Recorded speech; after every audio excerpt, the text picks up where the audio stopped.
Purihin po ang ating pong Panginoong Diyos. Tayo pong lahat ay sama-sama pong magpuri sa ating Panginoong Diyos sa pakikinig po ng ating pong salita na nagmumula po siyempre sa ating pong Panginoong Diyos. San man dako ka man naroon, pakisabi niyo nga po sa inyong sarili at sa ating pong Panginoong Diyos, purihin ang ating pong Panginoong Diyos. Ayan, amen po. Ano po? So, meron po ba tayong mabasahin ngayon? Comment section, sa comment section po ba? Sa lahat po ng mga nag-type kanina. Okay. Salamat po sa inyong lahat at purihin po ang Panginoong Diyos sa umagang ito. Tayo pong lahat ay muli ay nakakapakikinig ng salita ng Diyos kahit po sa kabila po ng mga problema na po ng mga suliranin, patuloy po tayo pong lahat na manggagawa ng Panginoong Diyos ay patuloy na naglilingkod at dumidinig ng kanyang mga salita. Amen po yan. Amen.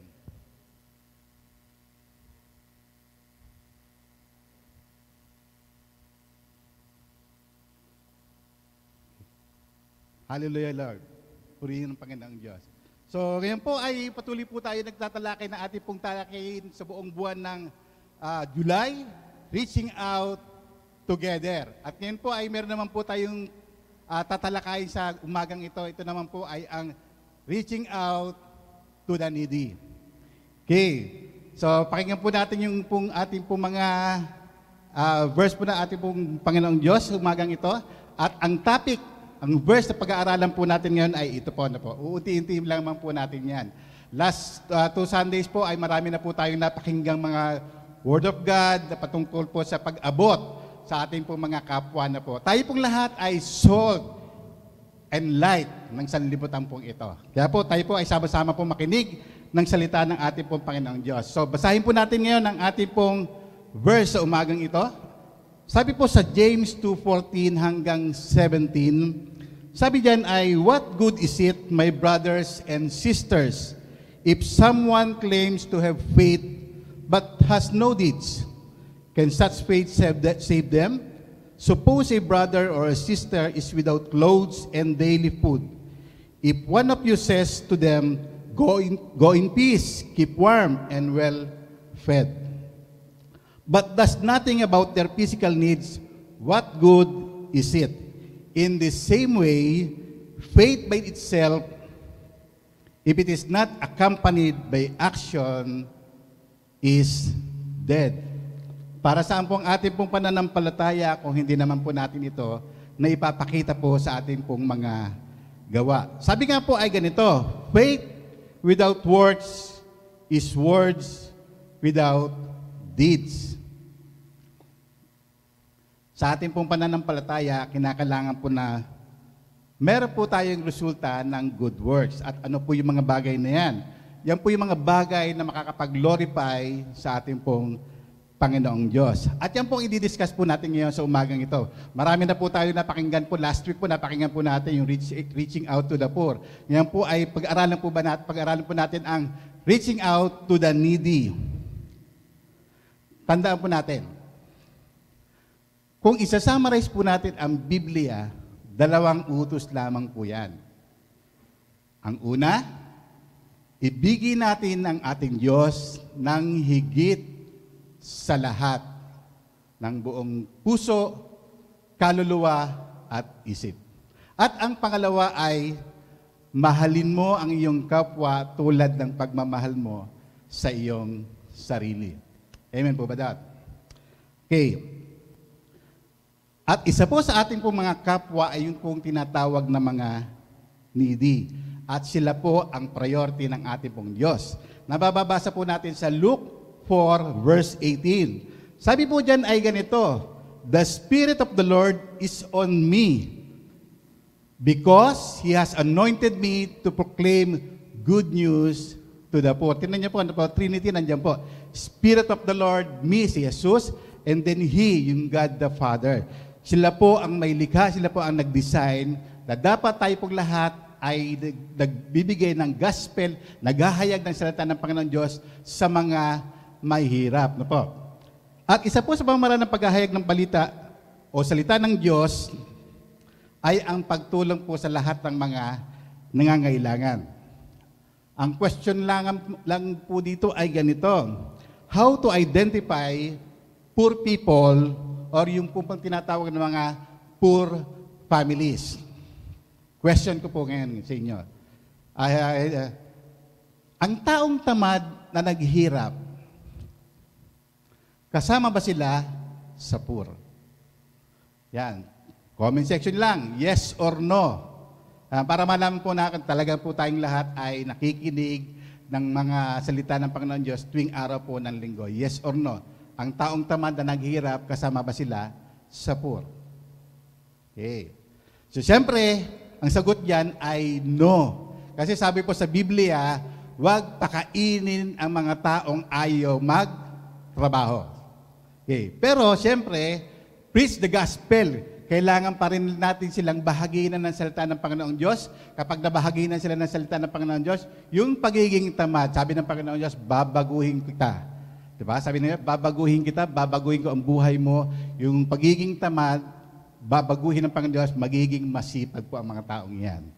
Amen po. Meron pong research patungkol po sa pag-identify ng isang mahirap o yung mga taong mahihirap. Ito pong tinatawag na poverty trap cycle. Ang una po ay, slide please. Ang una po ay yung pong mga malnourished and hungry. Okay. At sumunod dyan, ito po ay cycle na po. Lower resistance to disease. And then weak and often sick. And then little energy to work. And then less food to produce. Not enough to feed the family. Kung identify po natin, yan po yung cycle ng poverty, o yung cycle of poverty, o tinatawag na the poverty trap cycle. Alam niyo po, habang pinag-aaralan ko po itong preaching na ito, ay may nabasa po ako patungkol po sa poverty. At ito po ay sabi po ng World Vision. Nandiyan po yung link. At ang sabi po diyan ay, what is the cycle of poverty? Sabi diyan ay, the cycle of poverty begins when a child is born into a poor family. These families often have limited or no resources to create opportunities to advance themselves, which leaves them stuck in the poverty trap. On paper, sabi po dyan ay research. On paper, the cycle of poverty has been defined as a phenomenon where poor families become impoverished for at least 3 generations. Okay.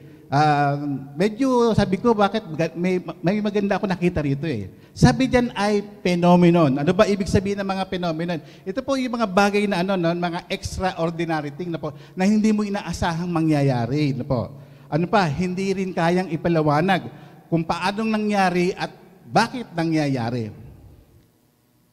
Alam niyo po, may verse na dumating sa aking isip. Sabi ng Panginoon Diyos ay ganito, bago pa mangyari sa inyo yan, sinabi ko na yan sa inyo.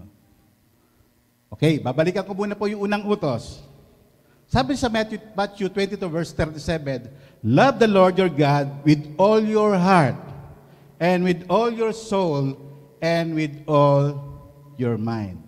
Yan po yung unang utos. Okay, next. Ito po yung nabasa po natin kanina. Sabi po sa Deuteronomy 4:9 hanggang 10, you shall not bow down to them or worship them, for I, the Lord your God, am jealous God, punishing the children for the sin of the parents to the 3rd and 4th generation of those who hate me. Kapag hindi ka kumikilala sa Panginoong Diyos, nasusuklam po ang Panginoong Diyos at ang parusa, 3rd up to 4th generation ng lahi mo o ng generation mo. Ano po? Sabi diyan ay, but showing love to 1,000 generations of those who love me and keep my commandment. Kaya pala nararanasan ang kahirapan ay dahil po walang pagkakilala sa atin pong Diyos. And I am so blessed with this word because sabi ng Panginoon ay up to 3rd and 4th generation. kung binabalik-balikan ko nga po ito, bakit pag hindi ka kumilala sa ating pong Panginoon Diyos, ay meron kang punishment na third hanggang fourth generation? Bakit hindi sinabi na all down to your generations? Hindi ko siya pagpapalain. Bakit hanggang third, hanggang fourth? Kung babalikan po natin yung verse ng Deuteronomy, sabi po dyan ay, but showing love to 1,000 generation of those who love me and keep my commandments. At nariyan po tayo. Ano po? Tayo pong lahat ay meron po tayong mga salinlahi o magiging lahi, magiging generation, thousands of them, pagpapalain ng Panginoon Diyos. At tayo po yan. Tayo po ang gagamitin diyan para maabot po natin yung mga nasa third and fourth generation. Kaya po sinabi ng Panginoon Diyos, preach the gospel to the poor. Kaya po hindi pwede po natin sabihin na ganito, na kapag tayo pong lahat ay tumanggap na sa ating Panginoon Diyos, ay okay na. Meron po tayong layunin. Aabutin po natin ang mga nangangailangan, lalo't higit kailangan po ang salita ng ating pong Diyos. Okay. Nabelas po ako dahil ayaw po ng Panginoon Diyos yung punishment sa kanila na magpatuloy habang buhay nila. Na-bless po ako dahil sabi ng Panginoon Diyos, hanggang third and fourth generation. Dahil on that day, on that time, on that generations, magpapadala ako na maghahayo sa inyo. At ito ang mga lingkod ko. At sino ang mga lingkod ng Panginoong Diyos? Siyempre, tayo pong mga mananampalataya. Tape amen kung tayo po yung sinasabi pong lingkod ng ating pong Panginoong Diyos. Tape amen lamang po. Nag-agree ka sa lahat po ng mga narinig natin, ayon po sa salita po ng ating pong Panginoong Diyos. Tayo pong lahat na mananampalataya ang gagamitin para mawala ang mga nangangailangan o yung mga naghihirap doon po sa tinatawag na poverty trap. Kaya po ibinigay po yung second commandment. At ano po yung second commandment? Matthew 22 verse 39, love your neighbor as yourself. Ang ganda na po. Patunay lamang po na hindi po nagkakasalungatan ang salita ng Panginoon Diyos.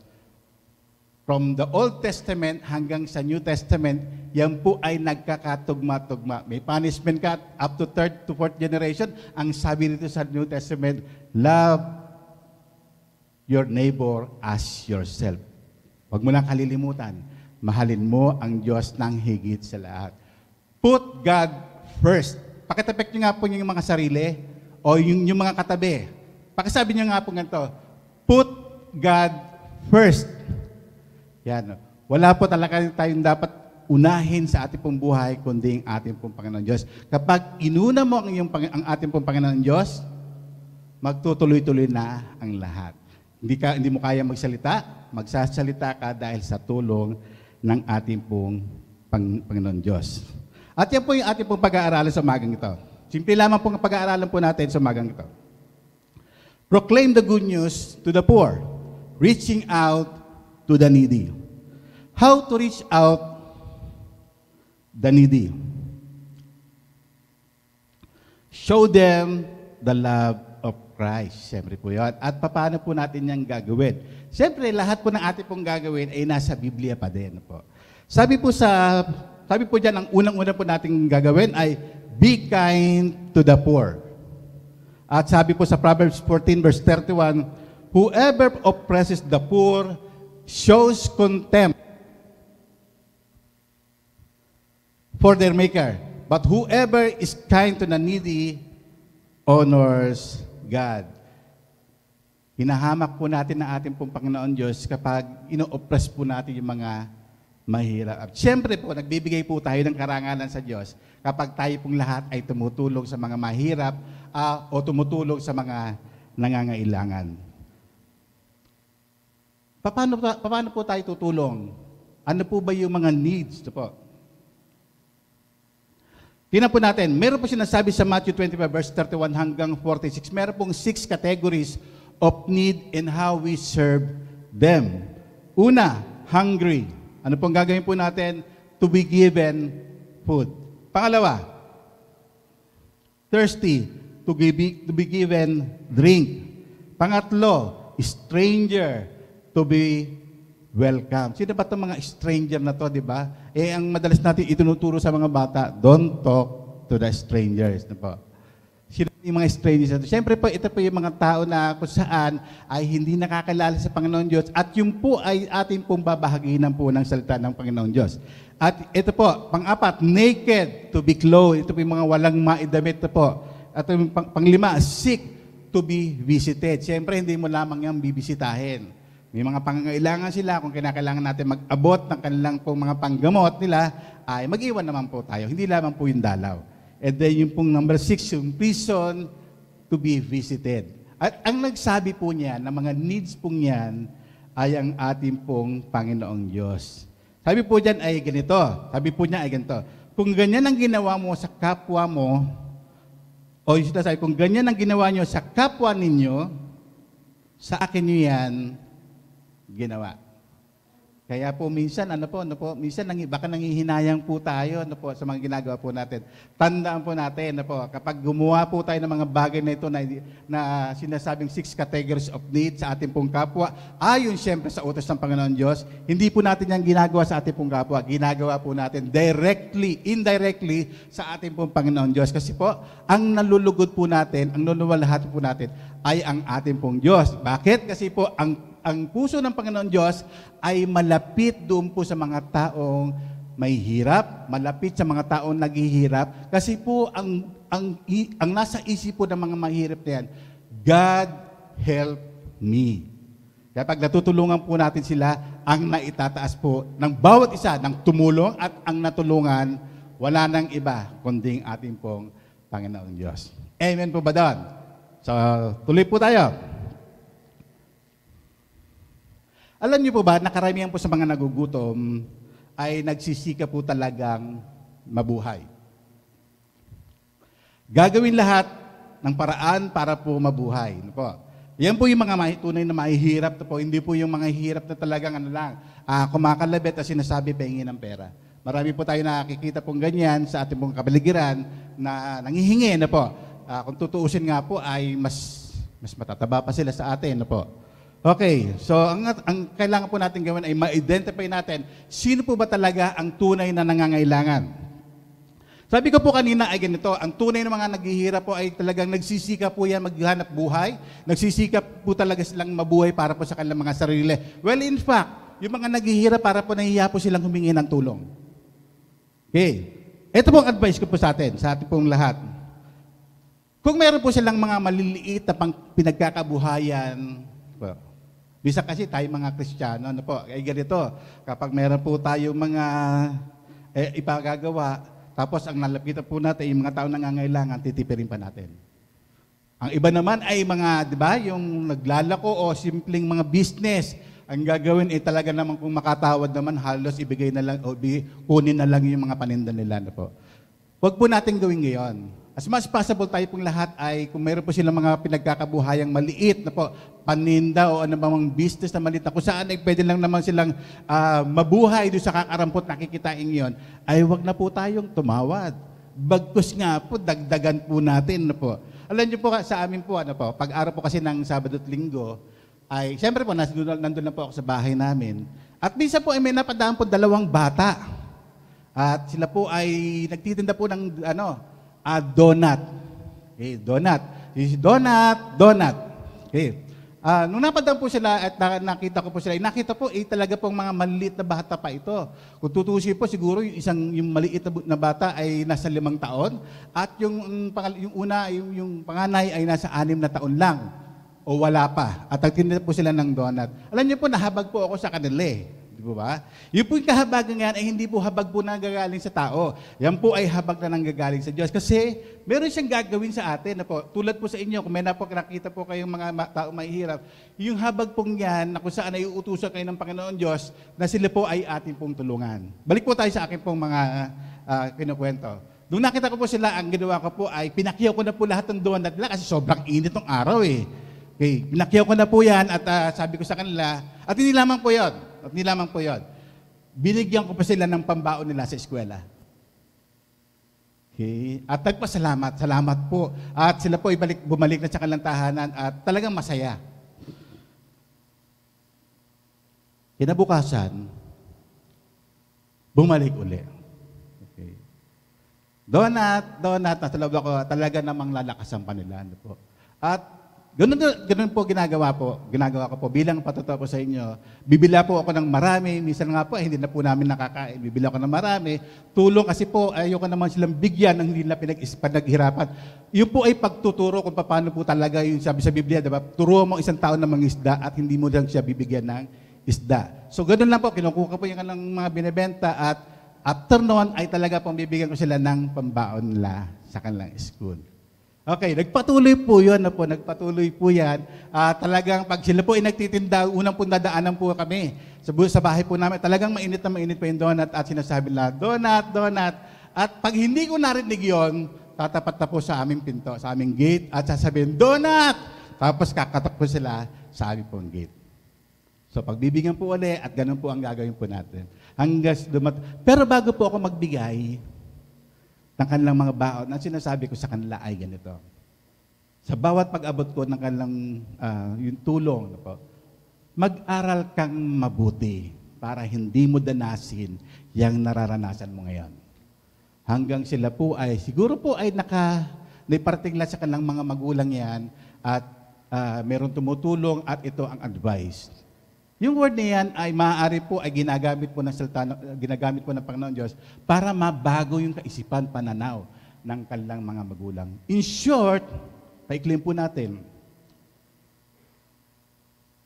kusang lumalapit sa atin ang mga nangangailangan natin kung nakikita nila na tapat kang tumutulong. Hinug na ang mga taong dapat bahagay na natin ng salita ng ating pong Panginoon Diyos.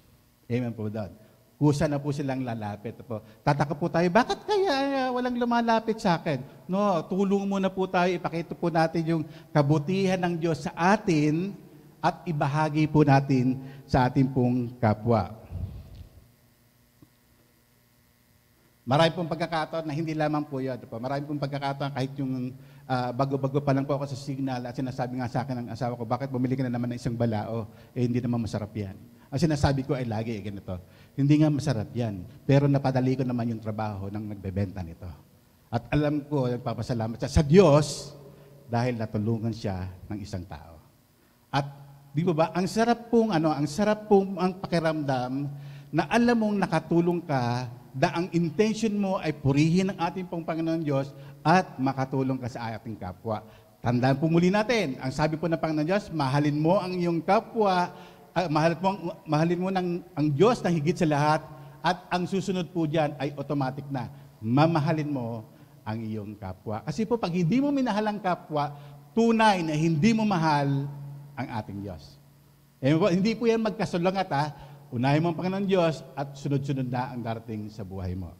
Okay, pangalawa, be a generous giver.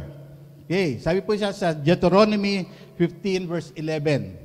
Sabi po dyan ay ganito, there will be always be poor in the land. Therefore, I command you to be open-handed toward poor and needy in your land.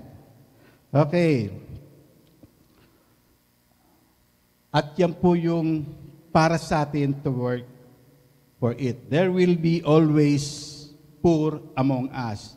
Give generously to your poor neighbor and do so without grudging your heart. Dapat po pag ginagawa po natin yan, yung yung po talagang meron pong kagalakan. Well, in fact, hindi na po ganun dapat Yung nagbibigay kayo ng may kagalakan. Ibig sabihin, ang gusto ko po sabihin ay kapag nagbibigay kayo, parang pang lifestyle na lang na pag binigay mo ng ganyan, kusa na lang na nanggagaling sa puso mo, no, na nag-aabot ka o tumutulong ka sa iyong kapwa. At hindi mo na sinasabi, nagbigay ako na may kagalakan. No, dapat maging lifestyle na po natin yun. Kasi yung pag-lifestyle na yun, ang talagang bottom line niyan ay nagbibigay ka ng may kagalakan sa ating pong kapwa at siyempre nalulugod po natin ang ating pong Panginoon Diyos. Tandaan po natin, ano man ang ibinawa sa iyo ng Panginoon Diyos, ibabalik yan ng ating pong Panginoon Diyos. Kaya po, don't miss or don't overlook to miss this opportunity of giving benevolence.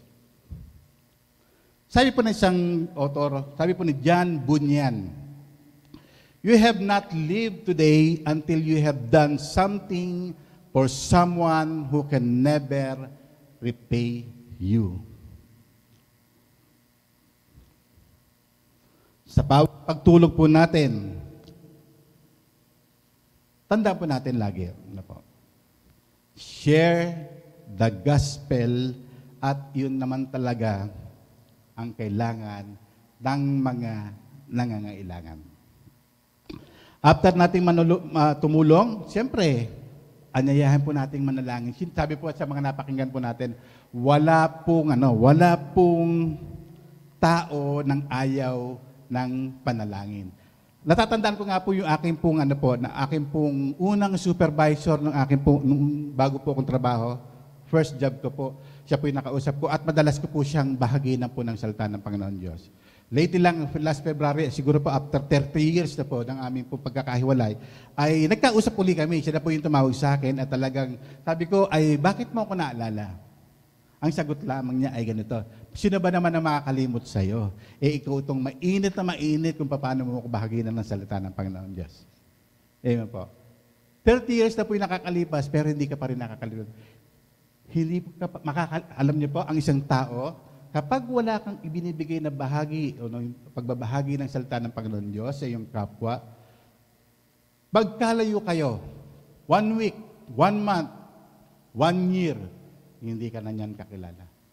Pero, kapag ikaw ginamit ng Panginoon Diyos para bahaginan siya ng salita ng Panginoon Diyos, siyempre po, never ka na niya makakalimutan. Bakit? Kasi yung word of the Lord nandun sa pangalan mo. At kapag yung word of the Lord na sa pangalan mo at ibinahagi mo yan sa iyong kapwa, hindi kanya makakalimutan hanggang nabubuhay siya. Bakit? Kasi nagkakaroon siya ng thanksgiving sa ating pong Panginoon Diyos. Ang sabi po natin kanina, anyayahan siya sa panalangin na po. Matagal ko na po siyang kaibigan at nung kami po ay nag-uusap ng matagal at simple lang po sinabi ko, halika. Ganito lang po, ito po itong taong matalino po talaga, sobrang talino po ito at talaga po, lahat po ay gusto siyang i-partner ng mga malalaking kumpanya dito po sa ating po Pilipinas. At isa lamang po sinabi ko sa kanya, okay, sige, bago tayo maghiwalay, manalangin tayo. Okay. Sabi niya, sige, manalangin tayo. Nung nakapanalangin kami, ang sabi niya ay talaga namang, kung manalangin ka, ay talagang kompleto. Mula doon sa aking nakaraan, sa nangyari sa aking buhay hanggang ngayon ay talagang pati yung mga anak ko, pati aking mga asawa ay ipinapanalangin mo. Tandaan po natin, kapag ipinanalangin po natin ang lahat ng mga nangangailangan, wala pong tatanggi dyan. Kasi word of the Lord ang sinasabi po natin sa Kanya. Kung tayo po ay tutulong na po, kung tayo po ay aabot ng mga mahihirap o ng mga nangangailangan, huwag niyo pong kakalimutan, ibahagi po natin ang salita ng Panginoon Diyos at tayo pong lahat ay manalangin. Hindi mo na kinakailangan ng maraming salita, di ba? Bisa kasi kaya tayo natatakot, baka magtanong yan. Baka naman mahirap ang itanong niya at hindi ako makasagot. No. Kapag tayo po ay nagbabahagi ng salita ng Diyos, pag binuksan mo ang iyong bibig, ayon sa salita ng Panginoon Diyos, pag yan bumuka uli, ibig sabihin, ginagabayan ka ng ating pong Panginoon Diyos. Ibuka mo, Panginoon. Ibuka mo ang salita ng Panginoon Diyos sa iyong kapwa. At lahat ng mga iyan, tutulungan ka ng ating Panginoon Diyos upang sa ganon makilala ng mga nangangailangan yung salita po ng ating pong Panginoon Diyos. Sabi po dyan ay ganito. Pangatlo. Tatlo lamang po yan. Sabi po natin kanina ay be kind to the poor. Tapos ang sabi pa natin sa pangalawa ay be a generous giver. Pangatlo, lastly, begin with the end in mind. Diba? Gusto natin maging mabuti sa mga mahihirap. Gusto natin maging mabuti sa mga nangangailangan. At gagawin po natin, talagang tulungan po sila na po, magbibigay po tayo ng, magiging open-handed po tayo sa kanila, magiging generous po tayo sa kanila. Bakit? Bago mo gawin yan ay ganito. Begin with the end in mind na po. Po nasa leadership po yan. Leadership book na po. Pero siyempre yung mga leadership book na yan, ang pinanggagalingan din yan, word of the Lord. Begin with the end in mind. Bakit? It means start with a clear understanding of your destination. Kung magbabahagi ka ng salita ng Panginoon Diyos, kung tutulong kasi yung kapwa, dapat clear sa'yo. Meron kang final destination. Clear sa'yo kung anong destination mo. Meron kang tinatanaw. Po ba? Hala ka namang gumawa ka ng mga bagay na hindi mo alam kung ano magiging resulta. Dito pa lang, habang tayo po ay tumutulong, habang tayo pong lahat ay nagbabahagi ng salita ng Panginoon Diyos, habang tayo pong lahat ay umaabot, dapat clear po sa atin, ito po ay commandment ng ating pong Panginoon Diyos at meron po yang tayong tinitingnan na destination, yung reward na sinasabi ng Panginoon Diyos. Ito po. Alam natin kung saan tayo patungo. Ang gagawin lamang po natin ay daanan ito. At sa bawat daan, paglakad ng bawat mananampalataya, kinakailangan ang pagtulong mo. Pagtulong natin. Now, ang tanong ay ganito.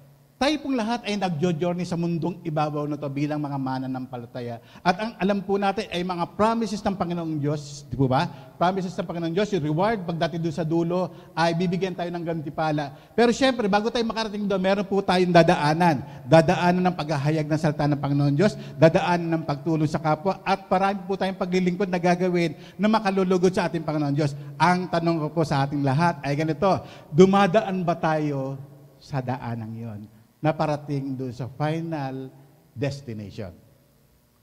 Okay. Amen. Type amen kung tayo po lahat ay dumadaan doon sa mga daan ang pinagagawa sa atin ng ating pong Panginoong Diyos o yung mga daanan na dapat natin ay pagdaanan. Type amen dyan po sa ating pong comment section. Okay, next.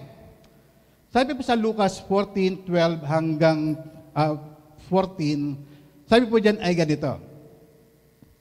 Then Jesus said to his host, when you give a luncheon or dinner, do not invite your friends, your brothers and or sisters, your relatives or your rich neighbors.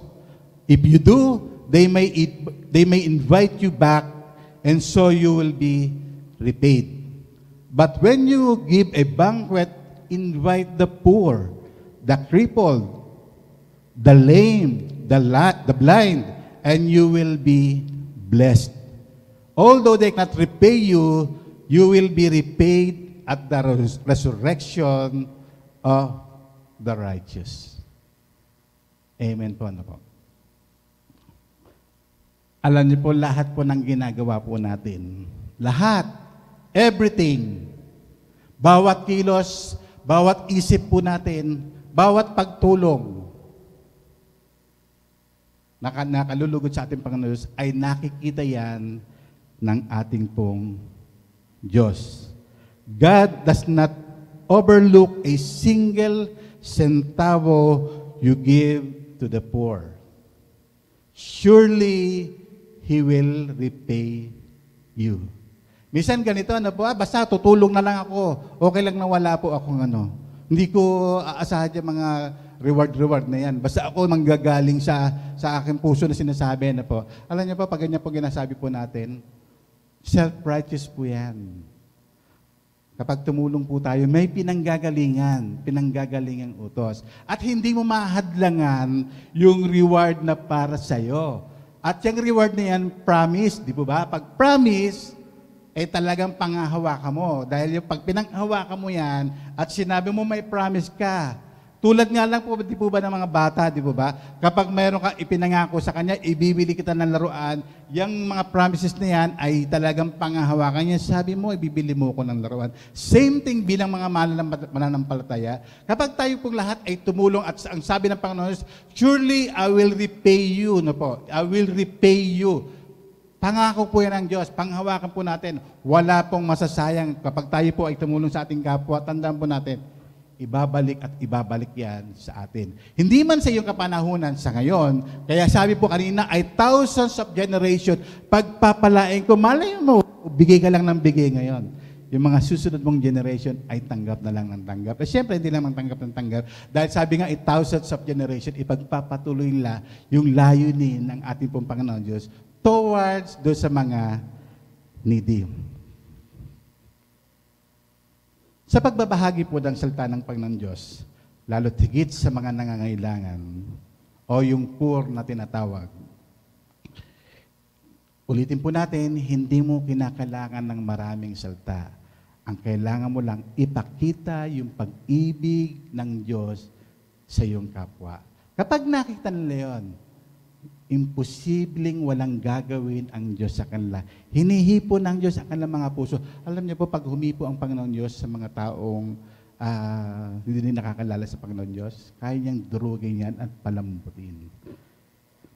Sabi po ay, faith plus action is active faith. Kanina, faith without action is dead. Ngayon po ay faith plus action is active faith. Kaya po yan dumurog ng pinakamatigas na puso sa harapan po ng ating pong Panginoon Diyos. Anyayahan po natin sila na tumanggap sa ating pong Panginoon Diyos at ipanalangin. And let the Holy Spirit work on it. Sa pagtatapos po, narinig po natin last Sundays to Sundays sa mga messages na maaari pong questionable po yung ating pong tinatawag na conversion. Kung hindi po tayo marunong maghayag ng salita ang Panginoon Diyos. Di po ba?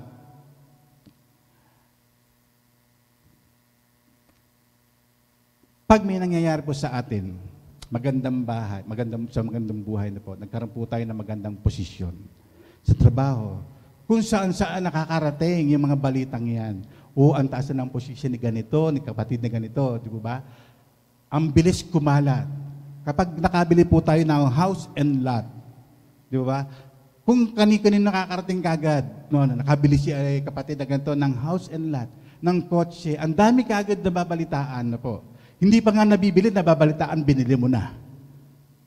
What about yung pong message ng everlasting life? Meron akong everlasting life. Meron akong heaven. Di ba? Dapat ipamalita po natin yan na may kagalakan. Amen po, di ba? Sa maliit na bagay na nangyari sa iyong buhay, ay gusto mong lahat ay makaalam yan. Magkaroon ka lang ng magandang damit, ipinapaalam mo sa kapwa mo, sa kapitbahay mo, may magandang damit. Hindi ipinagmamalaki, pinapaalam lang, ha? Binigyan po natin. Magkaroon ka ng salamin, di ba? Ay, ang ganda ng salamin ko. Namamalita mo na, what about yung Word of God? The everlasting life. Diba? Mas lalo tayo dapat na-excite. Meron akong everlasting life. Gusto kong ibahagi po sa inyo. Ayokong ako lang. Gusto ko kayo din. At yan ang naisip po ng ating pong Panginoon Diyos. Kung ang question po kanina, questionable ba ang ating pong pagtanggap sa ating pong Panginoon Diyos? Sinasabi po natin, hindi. Ngayon, totoo ba na tumanggap ka sa ating Panginoon Diyos? Type Amen sa ating pong comment section po. Declaring na tayo pong lahat ay tumanggap sa ating pong Panginoon Diyos na buhay. Amen. Kung sinabi mong Amen, okay, let's go and preach the gospel. Amen po ba doon? So tayo pong lahat, isama-sama po tayong umabot sa ating kapwa, lalo't higit sa lahat po ng mga nangangailangan. In summary, sa pag-abot po sa lahat ng mga needy, tatlo lamang po yan. Be kind to the poor, be a generous giver, and then number 3 is begin with the end in mind. At bago po ako magtapos, ay gusto ko muna pong magbigay ng assignment po sa bawat isa. Ito po yan. Think of your family in your neighborhood and determine their needs. Alamin po natin yan, ha? Bilang pag-a-apply sa ating pong napakinggan sa buong buwan ng July na ito. Think of a poor family in your neighborhood and determine their needs. Pangalawa, pray and plan how you can help them and act as one and reach out. And then number 3, your D group may also organize a community pantry. Depende po yan sa inyo pong magiging community pantry na po. Dapat po maging creative po tayo. Yung po talaga po makakakuha po niyan ay yung po talaga mga nangangailangan. Hindi po yung mga tao ma-imbitahin po natin yung pong kuha lang po ng kuha at hindi na po nila iniisip yung kanilang kapwa. Or you may cook food for feeding program. Be creative po at tayo pong lahat ay sa bawat gagawin po natin, magkaroon lamang po tayo ng konting souvenir sa pamamagitan po ng konting video o video clips o kaya photo at ibigay po natin sa ating pong kay Brother Nelson na siya pong may assignment po nito. Yun lamang po at tayo po lahat ay manalangin sa umagang ito. Hallelujah, Lord. Hallelujah. Purihin ka, Panginoon, sa sandaling to ng aming nambahan sa iyo. Lord, alam namin, Lord, na dapat kaming mga mananampalata ay naghahayag po ng salita ng Panginoon Diyos. Lord, sa bawat napapakinggan po namin, sa bawat linggo, Panginoon, na mensahe na nagmumula sa iyo, kung tutuusin, Panginoon, ay ito'y mga bagay na simple at hindi mahirap unawain. Lord, hindi siya mahirap unawain dahil meron po kaming banal na Espiritu Santo. Kaya Lord, kami po ay umaasa, Panginoon, sa lahat ng aming pong napakinggan. Kung gusto po namin maging light and salt ng sanlibutan ito, Lord, ipamahagi namin, ipamalita namin, Panginoon, ang iyong banal na salita sa lahat ng tao. Kaya Lord, kami po ay tulungan mo, Panginoon, sa sandaling ito. Bigyan mo kami ng kalakasan ng loob na nagmumula sa iyo. Lord, bigyan mo kami, Panginoon, ng in fact, Panginoon, lahat ng way ay nasa amin na. Ang gagawin lamang po namin ay isakatuparan ang mga bagay nito. Yung willingness ng aming pagtupad sa pagsunod ng iyong mga salita. Purihin ka, Panginoon, dahil alam namin na kami po ay tutulungan mo. At Lord, bibigyan mo kami, Lord, ng lakas ng loob. Bibigyan mo kami ng talino upang, Lord, ang mga bagay nito, Lord, ay maisa katuparan namin, Panginoon, na merong kausayan at pagmamahal sa amin pong kapwa. Salamat, Panginoon, sa bawat napapakinggan po namin mensahe na nagmumula so ay simple. At kung gano'n to kasimple, Panginoon, hindi po ito mahirap ipaliwanag sa aming kapwa unless, Panginoon, hindi namin pinapakinggan yung aming napapakinggan tuwing araw ng linggo. Unless, Panginoon, hindi namin napapakinggan, O Lord, ninanamnam ang iyong mga salita. Sa bawat salita mo, Panginoon, excitement, Panginoon, sa aming buhay ang aming nakukuha. Lord, ganun din po kami dapat maging excited, Panginoon, sa pagbabahagi ng salita ng Panginoon Diyos. At higit sa lahat, Panginoon, anuman, Panginoon, ang gagawin namin, Lord, gawin po namin ito ng mayroong kagalakan sa aming mga puso. Lord, sa buong buwan na ito, Panginoon, may mga susunod pang linggo, Panginoon, kung saan pag-aaralan namin ito, Lord, makaabot kami ng mga kaluluwa, Panginoon, na kung saan ay idadalhin namin sa iyong panaan at Lord, malulugod ka namin. Lord, minsan, Panginoon, ay baka nagtatanong kaming lahat, ano na ba ang ginagawa namin bilang mga mananampalataya? Kami po ba ay talaga pong mananampalataya o hindi? Tulungan mo kami, Panginoon, na Lord, kami ay tunay na nga mananampalataya na umaabot, Panginoon, ng mga taong nangangailangan ng iyong mga salita. Kaya Lord, samahan mo kami sa bahaging ito ng aming buhay, ang ibahagi ang iyong salita sa lahat ng mga nangangailangan, no matter what, dahil ang kasama po namin ngayon sa aming buhay ay ikaw. Salamat sa iyong banal na Espiritu Santo sa pagsama sa amin sa umagang ito. Salamat, Panginoong Jesus. Salamat, Diyos Ama. Ito po ang aming panalangin sa tanging pangalan ni Jesus. Amen. Amen.